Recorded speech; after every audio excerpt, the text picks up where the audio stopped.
ഈ കേവലമായ സ്പർശനങ്ങൾ കൊണ്ട് ഇത് സാധ്യമാണ്? നമുക്ക് കേവലമാണെന്ന് അങ്ങേക്ക് തോന്നുന്നില്ലേ? മനുഷ്യൻ വെറുതെ തോന്നുന്നില്ലേ കേവലമാണെന്ന്? നമ്മുടെ തലയിലാണ് പ്രധാനപ്പെട്ട എല്ലാ സാധനവും കിടക്കുന്നത്, അതറിയാമോ? അപ്പോൾ അതുകൊണ്ടാണ് തലയ്ക്ക് ഇത്രയും പ്രാധാന്യം കൊടുക്കുക. ഇതിൽ ഈ മനസ്സ് എവിടെയായിരിക്കും? എൻ്റെ ഒരു റിസർച്ച് പ്രകാരം മനസ്സിലായിരിക്കുന്നത് മനസ്സിരിക്കുന്നത് നമ്മുടെ ശരീരത്തിൽ അല്ല എന്നാണ്. ശരീരത്തിലല്ല? അല്ല. പിന്നെ എവിടെയാ മനസ്സിരിക്കുന്നത്? നമ്മുടെ ശരീരത്തിൽ നിന്നും വെളിയിലാണെന്നുള്ളതാണ്. എന്തൊക്കെ അനാരോഗ്യകരമായ കാര്യങ്ങളാണോ ഉള്ളിൽ സ്റ്റോർ ചെയ്ത് വെച്ചിരിക്കുന്നത് അതിനെല്ലാം റിലീസ് ചെയ്തുകൊണ്ട് ഈ വ്യക്തിയെ പരിപൂർണമായും ഇമോഷണലി, മെൻ്റലി, ഫിസിക്കലി ഫ്രീ ആക്കുന്ന പ്രോഗ്രാമാണ് ആക്സസ്. അപ്പോൾ ഈ അധ്യാപകർക്ക് ഇത് പഠിച്ചാൽ വളരെ നന്നായി. ഇതെല്ലാവരും പഠിച്ചാൽ മതി. അവർക്ക് 2 കൈകളിലും സ്പർശനം കിട്ടും. 2 പേര് പിടിച്ചിട്ടാണ് അവർ വരുന്നത്, നമ്മുടെ സെൻറ്ററിലേക്ക് വരുന്നത്. പിടി വിട്ട് കഴിഞ്ഞാൽ ആൾ താഴെ. ട്രീറ്റ്മെൻറ്റുകൾ ചെയ്തു, അവസാനം ഇവർക്കൊന്നും ശരിയാകുന്നപ്പോൾ ഇവർ ഡിപ്രസ്ഡായി. അങ്ങനെയാണ് നമ്മുടെ അടുത്തേക്ക് വന്നത്. നമ്മളൊരു കത്തിയെടുത്ത് കുത്തിയാൽ പോലും ആൾക്ക് സ്പർശനം അറിയാം. തുടർന്ന് സ്പർശനം തിരിച്ചു. 3ാമത്തെ സെഷനിൽ അവരാരും പിടിക്കാതെ നടന്നു. ഞാനൊരു വീഡിയോ എടുത്ത് വെച്ചിട്ടുണ്ട്, കാണിച്ചു തരാം. എന്നിട്ട് 4-5 സെഷൻ ഞാൻ കൊടുത്തു. സൈക്കോളജിസ്റ്റും ആക്സസ് ബാർ ട്രെയിനറുമായിട്ടുള്ള സൂരജ് സാറുമായിട്ടുള്ള അധ്യായങ്ങൾ തുടരുകയാണ്. നമസ്കാരം. നമസ്തേ. ഈ ആക്സസ് ബാർ ഞാൻ ഒരുപാട് പേരുമായിട്ട് ഇൻ്റർവ്യൂ എടുത്തിട്ടുള്ള ഒരു വിഷയമാണ്. അപ്പോൾ ഇതിൻ്റെ ശാസ്ത്രീയ വശങ്ങളെക്കുറിച്ചൊക്കെ പലപ്പോഴായി അബാക് മീഡിയയിലൂടെ പ്രേക്ഷകരെ അറിയിച്ചിട്ടുണ്ട്. അപ്പോൾ ഒരുപാട് പേര് ഞാനിങ്ങനെ തുടക്കത്തിൽ ഇതെങ്ങനെയാണ് വർക്കൗട്ട് ആവുന്നതെന്നൊക്കെ ചോദിക്കുമ്പോൾ ഇത് അനുഭവിച്ചിട്ടുള്ള പല ആളുകളും ഫോണിലും വാട്സപ്പിലും മെസ്സേജിലും കമൻറ്റ് ബോക്സിലും ഒക്കെ വന്ന് അത് സത്യമാണ്, വർക്കൗട്ട് ആവുന്നുണ്ട് എന്നൊക്കെ പറയുന്നത്. നമ്മുടെ ഈ ശിരസ്സിലെ വിവിധ ഭാഗങ്ങളിൽ ടച്ച് ചെയ്തുകൊണ്ട് നമുക്ക് ഒരു ഹീലിംഗ് പ്രോസസ്സിലേക്ക് പോകാം എന്നുള്ളതാണ്. സത്യത്തിൽ ഇതിൻ്റെ ഒരു സയൻറ്റിഫിക് വശം ഒന്ന് വിശദീകരിച്ച് തരാമോ? തീർച്ചയായും. ഇതിനകത്ത് പ്രധാനമായും നമ്മളെല്ലാവരും മനസ്സിലാക്കേണ്ട കാര്യം എന്ന് വെച്ച് കഴിഞ്ഞാൽ, നമ്മുടെ മൈൻഡ് എപ്പോഴും കാര്യങ്ങൾ സ്റ്റോർ ചെയ്യുന്നതല്ല, ഇമോഷനെ ബേസ് ചെയ്തിട്ടാണ് മൈൻഡ് സ്റ്റോർ ചെയ്യുന്നത്. ബ്രെയിൻ അങ്ങനെയല്ല. ബ്രെയിൻ ഒരു ഇമേജ് തലത്തിലാണ് സ്റ്റോർ ചെയ്ത് വെക്കുന്നത്. അപ്പോൾ വെച്ചാൽ നമുക്ക് എന്തൊരു പ്രശ്നങ്ങൾ ചെറുപ്പകാലം മുതൽ ഉണ്ടാകുന്ന സമയത്തല്ല അതിൻ്റെ ഇമോഷൻസ് നമ്മുടെ ശരീരത്തിൻ്റെ പല ഭാഗങ്ങളിൽ സ്റ്റോർ ചെയ്ത് വെക്കും. അത് ഇലക്ട്രിക്കൽ എനർജി ആയിട്ടും മാഗ്നറ്റിക് എനർജി ആയിട്ടാണ് സ്റ്റോർ ചെയ്ത് വെക്കുന്നത്. അതിൻ്റെ ഇംപ്രിൻസ്, എഫക്റ്റ്, ഇമ്പാക്റ്റ്, ഇങ്ങനെ വിവിധ തലങ്ങളുണ്ട്. ഇതെല്ലാം സ്റ്റോർ ചെയ്ത് വെക്കുന്നത് എന്താണ്? ഈ പറയുന്ന ഇലക്ട്രോ മാഗ്നറ്റിക് എനർജി ആയിട്ടാണ് സ്റ്റോർ ചെയ്ത് വെക്കുന്നത്. അപ്പോൾ ആക്സസ് ബാറിലെ ഓരോ പോയിൻറ്റ്സിലും നമ്മൾ ടച്ച് ചെയ്യുന്ന സമയങ്ങളിൽ അവിടെ സ്റ്റോർ ചെയ്ത് വെച്ചിരിക്കുന്ന അനാരോഗ്യകരമായിട്ടുള്ള ആ ഇംപ്രിൻസ് ഉണ്ടല്ലോ, അതിൻ്റെ ആ ഇലക്ട്രോ മാഗ്നറ്റിക് ഡിസ്ചാർജാണ് അവിടെ സംഭവിക്കുന്നത്. അങ്ങനെ അവിടെ കിടക്കുന്ന ആ ഒരു ഇലക്ട്രോ മാഗ്നറ്റിക് ഡിസ്ചാർജ് സംഭവിക്കുന്ന സമയത്ത് അവരെന്തായി? ഫ്രീ ആയി. എന്താണോ അവർ ശരിക്കും അവർ ഉള്ള കോൺഷ്യസ്നെസ്സിൽ എന്താണോ ഉള്ളത്, കോൺഷ്യസ്നെസ് എന്ന് പറഞ്ഞാൽ ബോധം, എല്ലാ മനുഷ്യനും ഉള്ളതാണ് ബോധം എന്ന് പറയുന്നത്, കോൺഷ്യസ്നെസ്. അതിലാണ് എല്ലാ കാര്യം ഇരിക്കുന്നത്. മനസ്സിലായി? നമ്മൾ ഇതുവരെ നമ്മൾ ജനിച്ച സമയം മുതൽ ഈ നിമിഷം, അത് നമ്മൾ എത്രയൊക്കെ ജന്മങ്ങൾ സ്വീകരിച്ചിട്ടുണ്ടോ എല്ലാ ഡേറ്റാസും ഇരിക്കുന്നതെല്ലാം നമ്മുടെ കോൺഷ്യസ്നെസ്സിലാണ്. ഈ കേവലമായ സ്പർശനങ്ങൾ കൊണ്ട് ഇത് സാധ്യമാണോ? അത് നമുക്ക് കേവലമാണെന്ന് അങ്ങേക്ക് തോന്നുന്നില്ലേ? മനുഷ്യൻ വെറുതെ തോന്നുന്നില്ലേ കേവലമാണെന്ന്? പണ്ടേ ഒരു കഥ പറയുന്നുണ്ട്, ഏതൊരു അവിടെ വണ്ടി ഇതുപോലെ സ്റ്റാർട്ടാവുന്നില്ലായിരുന്നു. അപ്പം ധാരാളം മെക്കാനിക്കുകളെല്ലാം വന്നിങ്ങനെ തരും, കുറേ നോക്കിയിട്ടൊന്നും ശരിയാവുന്നില്ല. അവസാനം അവിടുത്തെ വലിയൊരു എക്സ്പീരിയൻസായ ഒരു ആശാനുണ്ട്. ആശാനെ വിളിച്ചു. ആശാൻ വിളിച്ചിട്ട് ആശാൻ വന്ന് സംഭവങ്ങളെല്ലാം നോക്കിയിട്ട് ചുറ്റി എടുത്തൊരു ഒറ്റടി അടിച്ചത് ഓണായി. മനസ്സിലായി? ഇത്രയേ ഉള്ളൂ സംഭവം എന്ന് പറയുന്ന പോലെ. ആ കഥയുടെ ബാക്കിയുണ്ട്. ആശാനോട് എത്ര രൂപയാണെന്ന് ചോദിച്ചാൽ ആശാൻ അല്ലല്ല, അതിന്റെ ട്വിസ്റ്റ് എവിടെയാണുള്ളത്? ആശാൻ പറഞ്ഞു 10,000 രൂപ. അവൻ പറഞ്ഞു കേവലം ചുറ്റിയൊക്കെ ഒരു അടി അടിച്ചാലും 10,000 രൂപയെന്ന് ചോദിച്ചവൻ പറഞ്ഞു ചുറ്റിയൊക്കെ അടിച്ചതിന് 100 രൂപയുള്ളൂ. ബാക്കി പൈസ എന്ന് പറയുന്നത് എവിടെ അടിക്കണം എന്നുള്ളതിനാണ് 9,990 എന്ന് പറയുന്ന പോലെ. ഇത് എവിടെ ടച്ച് ചെയ്യണമെന്നും എന്ത് നിർദ്ദേശങ്ങൾ കൊടുക്കണമെന്നും ഈ വ്യക്തിയിൽ എന്ത് മാറ്റങ്ങൾ വരുത്തണമെന്നും ചിന്തിക്കുന്നതിന് ആ ഒരു എക്സ്പീരിയൻസ് ഇല്ല. അവിടെയാണ് അതിൻ്റെ പ്രധാനം. ഞാൻ ഈ കഴിഞ്ഞ ആക്സസ് ബാർ ഇൻ്റർവ്യൂവിൽ ഈ ചോദ്യം വേറൊരു തരത്തിലാണ് ഞാൻ ചോദിച്ചത്. ഞാൻ ചോദിച്ചത് അന്ന് ഈ കഥ അവിടെ ആപ്റ്റ് ആവുമായിരുന്നു എന്ന് തോന്നുന്നു. അത് കുറെ പേര് കണ്ട് അഭിപ്രായങ്ങൾ പറഞ്ഞൊരു ഇന്റർവ്യൂ.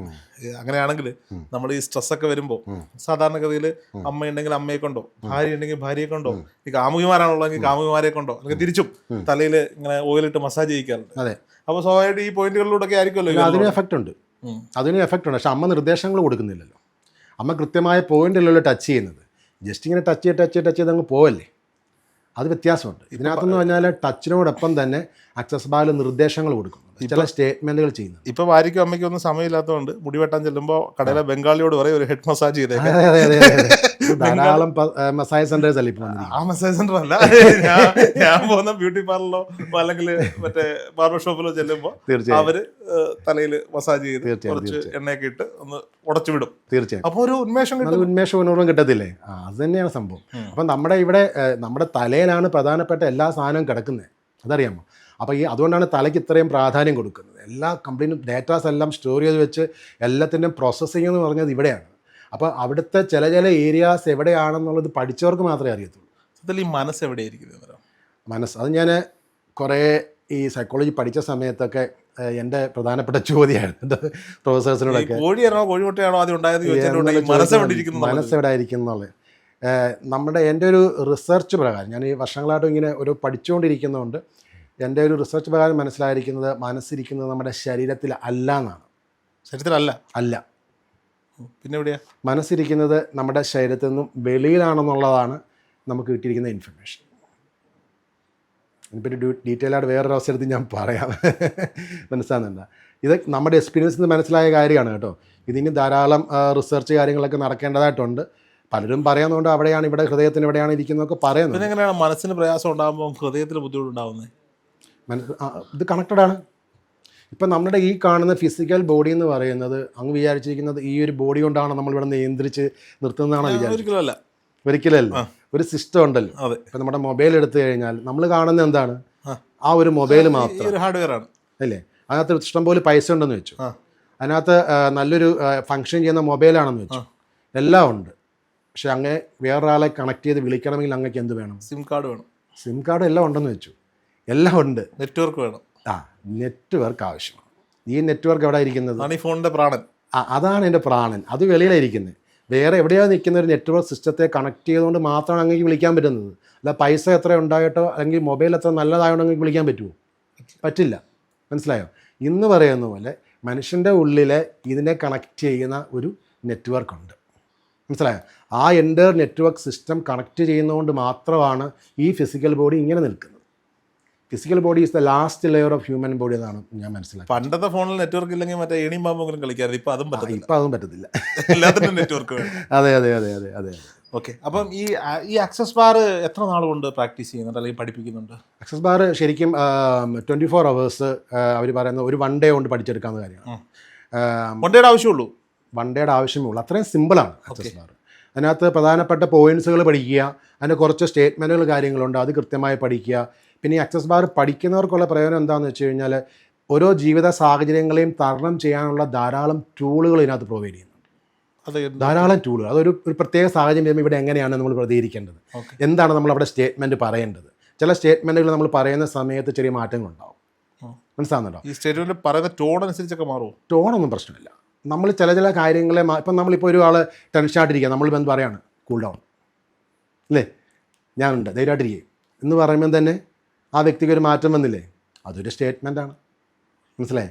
ഇതേപോലെ ധാരാളം സ്റ്റേറ്റ്മെൻറ്റുകൾ ഓരോ സാഹചര്യത്തിലും ഉപയോഗിക്കേണ്ടത് ആക്സസ് ബാർ തെറാപ്പിക്ക് അത് പഠിപ്പിക്കുന്നു. ഈ ആക്സസ് ബാറിൽ ഉപയോഗിക്കുന്ന ഒരു സ്റ്റേറ്റ്മെൻറ്റ് പറഞ്ഞു തരുമോ? പറയാം. How does it get any better than this? ഒരു സ്റ്റേറ്റ്മെൻറ്റാണ്. How does it get any better than this? English statement ആണ്. അല്ല, മലയാളത്തിൽ ആക്കിയോ? ഇതിൽ മികച്ചത് എങ്ങനെയാണ് സംഭവിക്കേണ്ടത്? അത്രേ ഉള്ളൂ. ഇങ്ങനത്തെ സ്റ്റേറ്റ്മെൻറ്റാ. ഇതൊരു എക്സാമ്പിളാണ്. ഇത് ചെറിയ ടൂളാണ്. ഓക്കെ. ഇതുപോലെ ധാരാളം ടൂളുകളുണ്ട്. ഈ ടൂളുകൾ അവരുടെ നിരന്തരമായ ജീവിതത്തിൽ പഠിക്കേണ്ടതായ കാര്യങ്ങളാണ്. ഇറ്റ്സ് ലൈക്ക് ഈ സങ്കല്പം വെക്കുന്ന പോലെയാണോ? സങ്കല്പമല്ല, നമ്മളത് ഒരു സംഭവം പറയുമ്പം നമ്മൾ പറയുന്ന ഒരു സ്റ്റേറ്റ്മെൻറ്റ്, ഒരു വാക്കിനൊരു എനർജി ഉണ്ടല്ലോ. ഓക്കെ. നമ്മൾ പറയുന്ന ഏതൊരു ശബ്ദത്തിനും ഇല്ലേ, നമ്മൾ ഉപയോഗിക്കുന്ന ഓരോ വാക്കിനും അതിനൊരു ശക്തിയുണ്ട്. ഓക്കെ. അതാണ്, ആ എനർജിയാണ് അവിടെ പ്രതിഫലിക്കുന്നത്. ഈ ചില ആളുകൾ ഈ വളരെ കോൺഫിഡൻ്റ് ആയിട്ട് സംസാരിക്കും, നമുക്കറിയാം അയാളെ കൊണ്ട് ഇത് പറ്റുന്ന കാര്യമല്ല, നമ്മൾ ജഡ്ജ് ചെയ്ത് വെച്ചിരിക്കുന്നു. പക്ഷെ ഇപ്പോൾ അവരിങ്ങനെ വന്നിരുന്ന് പറയും, ഞാൻ അവിടെ കപ്പൽ വാങ്ങാൻ പോവാണ്, ഞാനൊരു 14 സിനിമ ഒരുമിച്ച് ചെയ്യാൻ പോവാണ്. അങ്ങനെ നമ്മുടെ ചിന്തകൾക്കും അതീതമായി അയാളുടെ ഒരു കപ്പാസിറ്റി നമുക്കറിയാം. ഇപ്പോൾ മുകേഷ് അംബാനി വന്നിട്ട് ഞാൻ 10 കപ്പൽ മേടിക്കാൻ പോവാന്ന് പറഞ്ഞാൽ ഓക്കെ, നടക്കും. അതേസമയം താഴെ തട്ടട നടത്തുന്ന കാക്ക വന്നിട്ട് നമ്മുടെ അടുത്ത് പറയാണ്, ഞാൻ നാളെ ഒരു കപ്പൽ വാങ്ങാൻ പോവാണ് എന്ന് പറഞ്ഞാൽ നമ്മൾ, പക്ഷേ അത് ആ പുള്ളിയുടെ ഒരു കോൺഫിഡൻ്റ് ആയിട്ട് അത് പറയുമ്പോൾ കപ്പൽ വാങ്ങാൻ പറ്റില്ല, ഒരു വള്ളമെങ്കിലും പുള്ളിക്ക് വാങ്ങാൻ പറ്റുന്നുള്ളതാണ്. ഞാൻ ആ കാര്യത്തിൽ പരാജയമാണെന്നാണ് ഞാൻ വിചാരിക്കുന്നത്. പല കാര്യങ്ങളും നമ്മളെ കൊണ്ട് പറ്റുമെന്നുണ്ടെങ്കിൽ നമ്മൾ പുറത്ത് പറയുമ്പോൾ ചിലപ്പോൾ പറയും നടക്കത്തില്ല. ഇപ്പം ഇന്ന് രാവിലെ ഒരാൾ എന്നോട് ഇങ്ങനെ സംസാരിച്ചുകൊണ്ടിരിക്കുമ്പോൾ ഒരു സ്പിരിച്വലായിട്ടുള്ള ഒരാളാണ്. പുള്ളി എന്നോട് പറഞ്ഞ് രോഹിതെ മെഡിറ്റേഷനൊക്കെ കൃത്യമായിട്ട് ചെയ്ത് കഴിഞ്ഞാൽ രോഹിതിനൊരു സ്പിരിച്വലിലേക്ക് തിരിയാം. ഇത് നമ്മൾ ഈ കാണുന്നൊന്നും അല്ല ലോകം, വേറൊരു ലോകം ഉണ്ടെന്നൊക്കെ പറഞ്ഞപ്പോൾ ഞാൻ പറഞ്ഞു അതൊന്നും വേണ്ട, ഒരു സിനിമ ചെയ്യണമെന്ന് വിചാരിച്ചിട്ട് നടക്കുന്നില്ല, പിന്നാണോ ഇത് എന്ന് പറഞ്ഞു. അപ്പോൾ എടുത്ത പോലെ നമ്മൾ അങ്ങനെ പറയാതെ അതേസമയം നമ്മൾ ഈ സിനിമയുടെ പരിപാടി ഇപ്പം ചെയ്തുകൊണ്ടിരിക്കുകയാണ്. വളരെ നമുക്ക് ആകാതെ കോൺഫിഡൻസോടെ അതിന്റെ വർക്കുകൾ നടന്നുകൊണ്ടിരിക്കുന്നു. അപ്പോഴും നമ്മൾ പുറത്ത് നടക്കാൻ പോകുന്നില്ല. അപ്പോൾ എന്നോട് ഉപദേശിച്ചു, ഒരു കാരണവശാലും അങ്ങനെ പറയരുത്, പറയാൻ പാടില്ല, നടക്കുമെന്ന് തന്നെ പറയണം. പുറത്ത് പറഞ്ഞില്ലെങ്കിലും മനസ്സിലെങ്കിലും പറയുമ്പോൾ നടക്കില്ല എന്ന് ആരോടും പറയില്ല, നടക്കുമെന്നും പറയണ്ട, പക്ഷെ മനസ്സിൽ ഇത് നടക്കും എന്ന് തന്നെ പറയണം. സ്റ്റേറ്റ്മെന്റുകൾക്ക് ജീവിതത്തിൽ ഒരു വലിയ പ്രാധാന്യമുണ്ട്. നമ്മളിപ്പോൾ അവർക്ക് നമ്മൾ രോഗത്തെ ഒരുപാട് നടക്കും, രോഗത്തെ ട്രൈ ചെയ്താൽ പറ്റും, ശരിക്കും അത് സംഭവിക്കും എന്ന് പറഞ്ഞു കഴിഞ്ഞാൽ രോഗത്തിന് കുറച്ചൊരു മോട്ടിവേഷൻ ആയില്ലേ. സമയം ഞാൻ പറയാണ് അത് ചിന്തിക്കേണ്ട ആവശ്യമില്ല, രോഗത്തിനെ കൊണ്ടൊന്നും പറ്റില്ല എന്ന് പറഞ്ഞു കഴിഞ്ഞാൽ രോഗത്തിന് ഫീൽ ചെയ്യുന്നതിന്റെ എന്നോട് അങ്ങനെ ഒരാൾ പറഞ്ഞാൽ ഞാൻ പിന്നെ അത് നടത്തിയിട്ടുള്ളൂ. പണ്ടെന്നോട് ഞാൻ ഇപ്പോഴും നാട്ടിൽ പോകുമ്പോൾ എൻ്റെ കൂടെ നാട്ടിൽ വന്നിട്ടുള്ള നമ്മുടെ ആളുകൾക്ക് അറിയാം, നമ്മുടെ ജംഗ്ഷനിൽ ഇത് ഞാൻ കട്ട് ചെയ്ത് അയച്ചു കൊടുക്കും. നാട്ടിലെ ജംഗ്ഷനിൽ ഒരു ഈ ഇൻസ്റ്റന്റ് ചപ്പാത്തി ഉണ്ടാക്കുന്ന ഒരു കമ്പനി ഉണ്ട്. അപ്പോൾ അജീത് ചേട്ടൻ്റെയാണ്. അപ്പം പണ്ട് ഞാൻ നാട്ടിൽ പണിയൊന്നും ഇല്ലാതിരിക്കുമ്പോൾ പുള്ളി തുടങ്ങിയിട്ടേ ഉള്ളൂ. അന്നത്തെ കാലത്ത് ഈ മിഷനല്ല, ചപ്പാത്തി വലിയ ട്രെയിൽ അടിച്ചു വരുന്ന വലിയ മെഷീനാണ്. ഇപ്പോൾ ഇതിനെടുത്ത് മെഷീനാകുമ്പോൾ ഹാഫ് കുക്ക്ഡ് ആവുക. അന്ന് നമ്മൾ ഹാഫ് കുക്ക് ചെയ്യുന്നത് വിറകടുപ്പിലാണ്. അന്ന് ഞങ്ങൾ വെളുപ്പാങ്കാലത്ത് കുറേ ദിവസം വേറെ പണിയൊന്നുമില്ല, പുള്ളിയോട് രാവിലെ 3 മണിക്ക് ചപ്പാത്തി വിടാൻ പോകും. ഞാനും പുള്ളിയും കൂടി അപ്പുറം ഇപ്പുറം നിന്ന് ചപ്പാത്തി ചുട്ടു മാറ്റും. പൈസ ഒരു മുഖ്യമായിരുന്നു കേട്ടോ. അന്ന് 300 രൂപ 350 രൂപ ശമ്പളത്തിലാണ് ഈ പോകുന്നത്. അത് കഴിഞ്ഞിട്ട് ചപ്പാത്തി ചുട്ട് ഇത് പാക്ക് ചെയ്യുന്ന സമയത്തൊക്കെ പുള്ളിയുടെ ഭാര്യ ഫുഡ് കൊണ്ടുവരും, നമ്മൾ ആ ഫുഡൊക്കെ കഴിക്കും, പുള്ളിയുടെ റൂട്ടിൽ പോകും. അങ്ങനെ കുറച്ച് കാലം ജോലിയില്ലാതെ ഇടയ്ക്ക് നിൽക്കുന്ന ഒരു ബ്രേക്ക് ടൈമിൽ. അപ്പോൾ ഇപ്പോൾ ഞാൻ എൻ്റെ പുസ്തകമൊക്കെ ഇറങ്ങി കഴിഞ്ഞിട്ട് അവിടെ ചെല്ലുമ്പോൾ പുള്ളി തമാശയ്ക്ക് എൻ്റെ കൂടെ ഇവൻ്റെ സ്റ്റാഫായിരുന്നു പണ്ട് കേട്ടോ, ചപ്പാത്തി വിട്ട് വന്നാണ് ഞാൻ പറഞ്ഞത്. ഇദ്ദേഹം അന്ന് ഞാൻ നമ്മുടെ കോൺഫിഡൻസിലൊരു ഇല്ല എനിക്ക് ഞങ്ങളതിനെ തമാശയായിട്ട് എടുക്കും. പുള്ളി അത് പറയാനുള്ള സ്വാതന്ത്ര്യം ഉള്ളതുകൊണ്ടാണ് പുള്ളി പറയുന്നത്. ഞാൻ പറഞ്ഞു തന്നതല്ല. ഈ പുള്ളി ഒരു ദിവസം എൻ്റെ അടുത്ത് ഞങ്ങളിങ്ങനെ സൗഹൃദത്തിൽ ഇങ്ങനെ അന്നത്തെ സമയത്ത് 2 ഒക്കെ അടിച്ചുകൊണ്ടിരിക്കുന്ന സമയത്ത്, അന്നത്തെ കാലത്ത് കേട്ടോ, ഇപ്പോഴത്തെ അല്ല, അടിച്ചുകൊണ്ടിരിക്കുമ്പോൾ പുള്ളി എന്നോട് അപ്പം ഞാൻ എന്ത് ബിസിനസ് ചെയ്താലും തകർന്നു പോകും. ആ ഒരു സമയമാണ്, സമയദോഷമാണ്. നമ്മുടെ പ്രായത്തിൻ്റെ അടുത്ത് കേട്ടോ, തകർന്നു പോകുന്നല്ല, എനിക്കത് ഓക്കെയാണ്. കാരണം എനിക്ക് ഫിനാൻഷ്യലി അത് ലാഭമായിട്ടുണ്ടാവും, അല്ലെങ്കിൽ എൻ്റെ ശ്രദ്ധക്കുറവുണ്ടായിട്ട് എനിക്ക് മടുത്തിട്ടായിരിക്കും എക്സ്പീരിയൻസ് കിട്ടിയില്ല ഒരുപാട്. അപ്പൊ പുള്ളി ഇങ്ങനെ പറയും, നിനക്ക് വിധിച്ചിട്ടുള്ളത് വല്ലവന്റെയും കൂടെ പണിയെടുക്കാനാ, സ്വന്തമായിട്ട് സ്ഥാപനം തുടങ്ങാനൊന്നും പറ്റത്തില്ല. ഈ പുള്ളി ഇങ്ങനെ ഒരു തവണ എന്നോട് പറയും. എൻ്റെ മനസ്സിൽ ഇപ്പോഴും കിടപ്പുണ്ട്. ഞാൻ അവിടെ നിന്നൊക്കെ ഞാൻ അന്ന് വിചാരിച്ചു, ശരിയാ സത്യമല്ലേ, ഞാൻ വല്ലവൻ്റെയും കൂടെ ഒക്കെ ജോലി ചെയ്യുമ്പോൾ ഭയങ്കര പെർഫോമറാണ്, ആ സ്ഥാപനത്തിന് വേണ്ടി ഞാൻ കിടന്ന് ഹാർഡ് വർക്ക് ചെയ്യും, കഷ്ടപ്പെടും. പക്ഷേ പിന്നീട് ഞാൻ ഒരു സ്ഥാപനം തുടങ്ങിയപ്പോൾ, ഇപ്പോൾ ഈ സ്ഥാപനം തുടങ്ങിയപ്പോൾ എൻ്റെ ഏറ്റവും വലിയ പോസിറ്റിവിറ്റി ഞാൻ മനസ്സിലാക്കി വെച്ചിരിക്കുന്നത്, മറ്റുള്ളവർക്ക് വേണ്ടി ഞാൻ എന്ത് ചെയ്താലും അത് പെർഫെക്റ്റ് ആയിട്ട് ചെയ്യും. അപ്പോൾ ഞാൻ മറ്റുള്ളവർക്ക് വേണ്ടി ചെയ്യാൻ തുടങ്ങി. ഇപ്പം ഞാനിപ്പോൾ സൂര്യ സാറിനെ പ്രേക്ഷകർക്ക് പരിചയപ്പെടുത്തുക. ഇതുകൊണ്ട് സാറിനും എന്താ പറയും, സാറിൻ്റെ കുറച്ചും കൂടി പബ്ലിസിറ്റി സാറിന് വരും. ഓൾറെഡി പബ്ലിസിറ്റി ഇല്ല എന്നല്ല ഞാൻ പറയുന്നത്, സാറിന് കുറച്ചുകൂടി വരും. ഒരുപാട് പ്രേക്ഷകർക്ക് അവരുടെ ജീവിതത്തിലെ പല പ്രശ്നങ്ങൾക്കും മാറാൻ ഞാനൊരു കാരണവും. നമ്മൾ കുറേ സ്ഥാപനങ്ങളിൽ ഡിജിറ്റൽ മാർക്കറ്റിംഗ് ചെയ്യുന്നുണ്ട്. നമ്മൾ കൂടുതൽ സമയം ഇപ്പോൾ സ്പെൻഡ് ചെയ്യുന്നത്, ഇപ്പോൾ സാറ് തന്നെ ഞാൻ ഇടയ്ക്ക് ഷൂട്ട് കട്ട് ചെയ്തിട്ട് കോൾ എടുത്തൊക്കെ ആ കോളുകളാണ്, ബാക്കി കോളുകളൊന്നും ഞാൻ എടുത്തിട്ടില്ല. അപ്പോൾ അവരുടെ സ്ഥാപനം വളരാൻ നമ്മൾ ഹാർഡ് വർക്ക് ചെയ്യുന്നുണ്ട്. തീർച്ചയായും ഇതിനെ ഞാൻ എൻ്റെ ബിസിനസ് ആക്കിയപ്പോൾ ഇന്ന് നമുക്കൊരു സ്ഥാപനം ഉണ്ടായി, നമ്മുടെ കൂടെ നിൽക്കാൻ കുറേയധികം സഹോദരങ്ങളും ഉണ്ടായി എന്നുള്ളത്. അപ്പോൾ എന്നോടൊരാൾ പറ്റില്ല എന്ന് പറഞ്ഞു കഴിഞ്ഞാൽ ഞാൻ ഇരുന്ന് ഇങ്ങനെ ആലോചിക്കും. അതിനകത്ത് 2 കാര്യങ്ങളുണ്ട്. അതിനകത്ത് നമ്മൾ പെട്ടെന്ന് ഒരാളെ ഡീമോട്ടിവേറ്റ് ചെയ്യുന്നതിന് സംസാരിക്കുന്ന സമയത്ത് ആ വ്യക്തിയുടെ കോൺഷ്യസ് ചിലപ്പം കട്ടാവുന്ന സമയത്ത് സബ് കോൺഷ്യസിലേക്ക് ഇവരറിയാതെ ചിലപ്പോൾ ഈ ഇൻഫർമേഷൻ പാസ് ചെയ്യും. അങ്ങനെ വന്നു കഴിയുമ്പോഴത്തേക്ക് ഏതെങ്കിലും ഒരു നിമിഷത്തിൽ ഇത് ഉള്ളിൽ നിന്ന് ഇത് പ്രവർത്തിക്കാൻ തുടങ്ങും. മനസ്സിലായി, ഒരു കോൺഫിഡൻസിൻ്റെ ഇല്ലാതെ പോകാന്നുള്ളതല്ല, ഒരു കോൺഫിഡൻസിന് അല്പം കുറവ് സംഭവിക്കും. അപ്പോൾ അതുകൊണ്ട് നമ്മൾ പറയുന്നത് അതിനേക്കാളും നല്ലത് നീ ട്രൈ ചെയ്ത് നോക്ക്, ശ്രമിച്ചു നോക്ക്, നിന്നെക്കൊണ്ട് പറ്റും എന്ന് പറയുന്നതിന് നല്ലത്. ഞാൻ പണ്ട് ഇവിടെ എൻ്റെ കൂടെ ഉണ്ടായിരുന്നൊരു കുട്ടി, ആദ്യമായിട്ട് ജോലിക്ക് വന്ന കുട്ടിയാണ്. അപ്പം ഇവൾ ആദ്യം വന്നിട്ട് എന്നോട് പറഞ്ഞു, എനിക്കിത് പറ്റുന്നില്ല ജോലിക്ക്. അപ്പം ഞാൻ ഈ പറഞ്ഞ രീതിയിൽ ഒന്ന് മോട്ടിവേറ്റ് ചെയ്യാൻ ശ്രമിച്ചു. 5 ദിവസം കഴിഞ്ഞിട്ട് വീണ്ടും ഈ കുട്ടി എന്നോട്, എന്നെ കൊണ്ട് പറ്റുന്നില്ല സാറേ, ഞാനൊരു വെള്ള പേപ്പറും പേനും എടുത്തിട്ടുണ്ട്, റെസിഗ്നേഷൻ എഴുതിക്കൊള്ളാൻ പറഞ്ഞു. റെസിഗ്നേഷൻ എഴുതിക്കൊള്ളാൻ പറഞ്ഞു. ഇവിടെ റെസിഗ്നേഷൻ എഴുതാൻ ഫ്രം എഴുതിയപ്പോൾ ഞാൻ പറഞ്ഞു, നാണോ ഇല്ലയോടി തോറ്റു പോകാനെന്ന് ചോദിച്ചു. നാണോ ഇല്ലയോ നിനക്ക് തോറ്റു വന്നു, നിങ്ങൾ ആ പേപ്പർ എൻ്റെ മുന്നിൽ നിന്ന് കീറിയിട്ട് പിന്നെ നല്ല പെർഫോമറായിട്ട് പിന്നെ നാട്ടിലേക്ക് തിരിച്ചു പോകുന്ന ഒരു സാഹചര്യം വന്നപ്പോഴാണ് ആ കുട്ടി പോയത്. അങ്ങനെയുണ്ട്. അപ്പോൾ ചിലർ ഇതിനെ വാശിയായിട്ട് എടുക്കും. അവരവർ ഈഗോയെ പെട്ടെന്ന് ഹർട്ട് ചെയ്തു. ഈഗോയെ പെട്ടെന്ന് ഹർട്ട് ചെയ്തപ്പോഴത്തേക്ക് അവരുടെ മൈൻഡ്, സബ് കോൺഷ്യസ് മൈൻഡ് പറഞ്ഞു നീ സ്റ്റിക്ക് ഓൺ ചെയ്യാൻ പറഞ്ഞു. ഉള്ളിൽ നിന്ന് അവർക്ക് ഒരു പ്രചോദനം കൊടുത്തു. എനിക്കെപ്പോഴും ഈഗോ ഹേർട്ട് ചെയ്ത് സംസാരിക്കുന്നതാണ് ഇഷ്ടം. അത് എന്നോട് ദേഷ്യം ഉണ്ടാവുമായിരിക്കും. അത് ഓരോ വ്യക്തിയും വ്യത്യസ്തമാണല്ലോ, അപ്പോൾ ഓരോരുത്തർക്ക് ഓരോ രീതിയിൽ. ഒന്നുകിൽ അവൻ നിൽക്കും അല്ലെങ്കിൽ അവൻ രക്ഷപ്പെടും എന്നുള്ളത്. ഇപ്പൊ അക്സസ് ബാറിനകത്ത് ഇതിനെ ഞാൻ ഇതിനകത്ത് ആഡ് ചെയ്ത് പറയാണ്. അക്സസ് ബാർ തെറാപ്പിക്കകത്ത് ഒരു വ്യക്തിയുടെ ഇപ്പോഴത്തെ സാഹചര്യങ്ങളെ ബെറ്റർ ആക്കാനുള്ള ധാരാളം ടൂളുണ്ടെന്ന് ഞാൻ നേരത്തെ പറഞ്ഞില്ലേ. അതിനകത്ത് പ്രധാനപ്പെട്ട ഒരു ടൂളുണ്ട്, യൂണിവേഴ്സുമായി കമ്മ്യൂണിക്കേറ്റ് ചെയ്തിട്ട് നമ്മുടെ സാഹചര്യങ്ങളെ അനുകൂലമാക്കി എടുക്കുന്നൊരു സംഭവമുണ്ട്. ഓക്കെ, അതെല്ലാം ഈ തെറാപ്പി പഠിപ്പിക്കുന്ന സമയത്ത് നമ്മൾ പറഞ്ഞു കൊടുക്കുന്നുണ്ട്.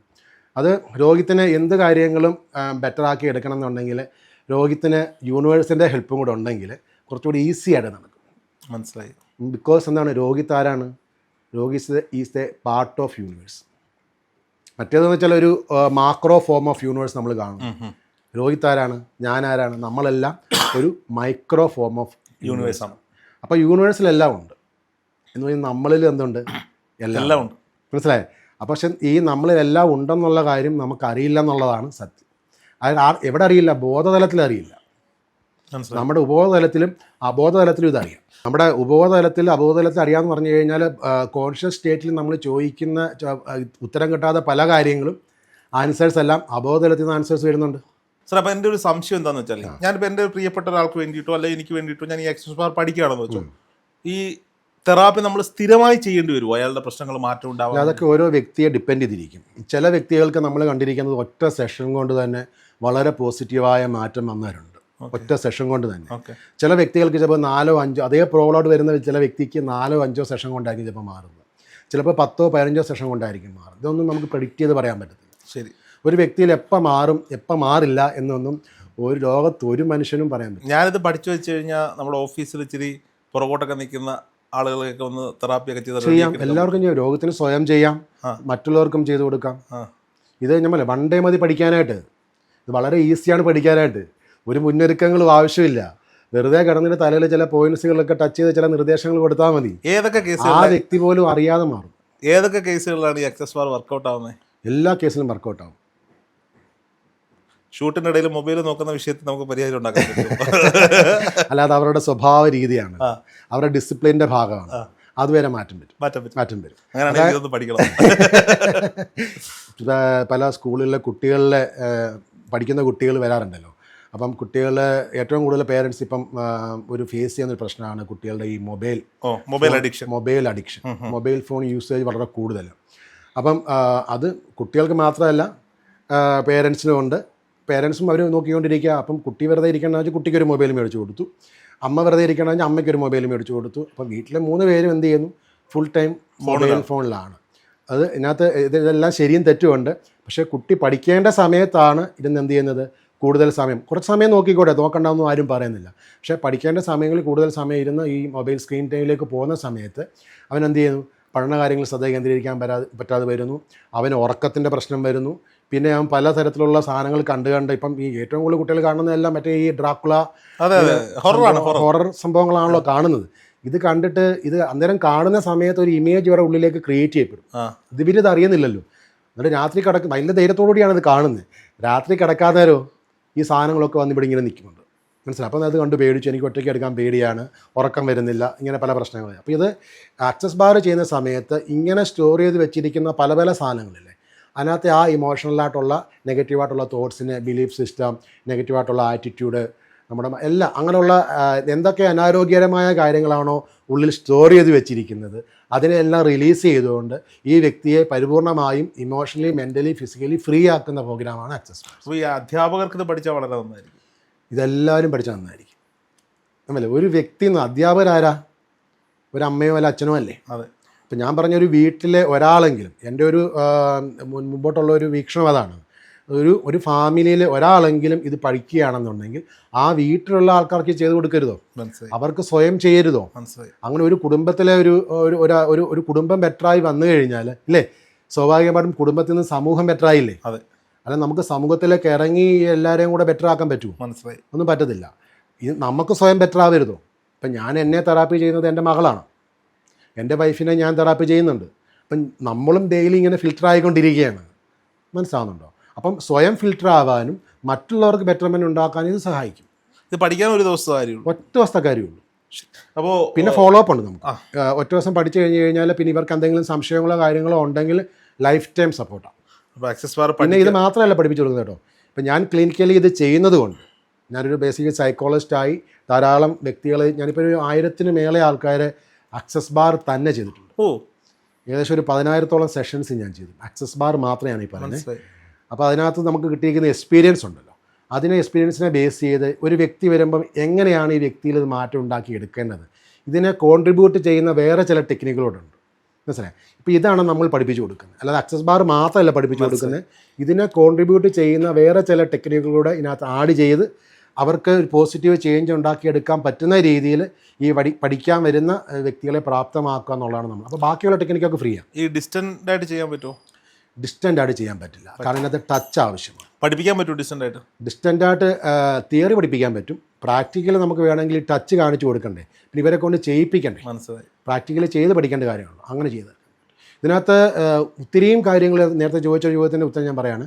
ഇതിനകത്ത് ധാരാളം കേസുകൾ ഇതിനകത്ത് കറക്റ്റ് ചെയ്യാൻ പറ്റും. നമ്മളാരും ചിന്തിക്കാത്ത തലങ്ങളിൽ നിന്നും വ്യത്യസ്തമായ തലങ്ങളിലേക്ക് മാറ്റം വരും. ഫോർ എക്സാമ്പിൾ പറയുകയാണെങ്കിൽ ഇപ്പോൾ ഒരു പരാലിസിസ് കേസ് എൻ്റെ അടുത്ത് വന്നൊരു കേസാണ് ഞാൻ ഈ പറയുന്നത്. അവർ ഹാഫ് പരാലൈസ്ഡാണ്. അവർക്ക് 2 കൈകളിലും സ്പർശനം കിട്ടുന്നില്ല. 2 പേര് പിടിച്ചിട്ടാണ് അവർ വരുന്നത്, നമ്മുടെ സെൻറ്ററിലേക്ക് വരുന്നത്. പിടി വിട്ട് കഴിഞ്ഞാൽ ആൾ താഴെ കിടക്കും. ഇതാണ് അവസ്ഥ. മനസ്സിലായി? അപ്പം കാലിലെ സെൻസേഷൻ, കയ്യിലെ സെൻസേഷൻ ഒന്നും അറിയുന്നില്ല. നമ്മളൊരു കത്തിയെടുത്ത് കുത്തിയാൽ പോലും ആൾക്ക് സ്പർശനം അറിയുന്നില്ല. ഇതാണ് കേസ്. അപ്പം അവർ ധാരാളം ട്രീറ്റ്മെൻറ്റുകൾ ചെയ്തു.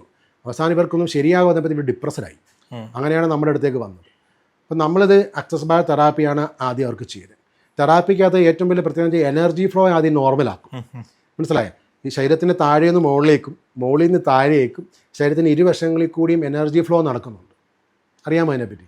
അത് നമ്മുടെ ഭൂമിയിൽ നിന്ന് ആകാശത്തിലേക്ക്. അതുകൊണ്ടാണ് പണ്ടത്തെ ആൾക്കാരൊക്കെ ഭൂമിയിൽ കൂടെ ചെരുപ്പില്ലാതെ നടക്കണമെന്ന് പറയുന്നതിൻ്റെ കാരണം അതാണ്.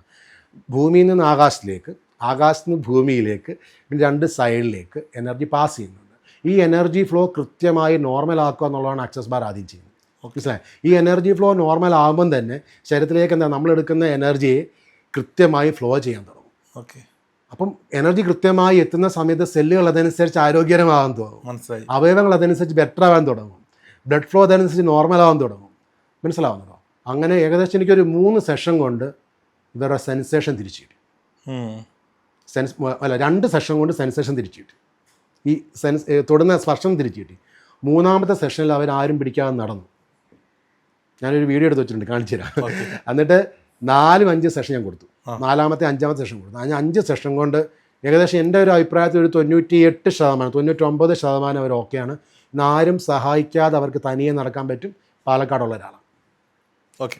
എന്തായാലും ആക്സസ് ബാറിനെ കുറിച്ചുള്ള കൂടുതൽ സംശയങ്ങൾ സാറുമായിട്ട് സംസാരിക്കുക. സാറിൻ്റെ കോൺടാക്ട് ഡീറ്റെയിൽസ് ഞാൻ ഡിസ്ക്രിപ്ഷനിൽ കൊടുക്കാം. അപ്പോൾ വിളിക്കുക. കൂടുതൽ സംശയങ്ങൾ അദ്ദേഹം തന്നെ ദൂരീകരിച്ച് തരുന്നതായിരിക്കും. Thank you.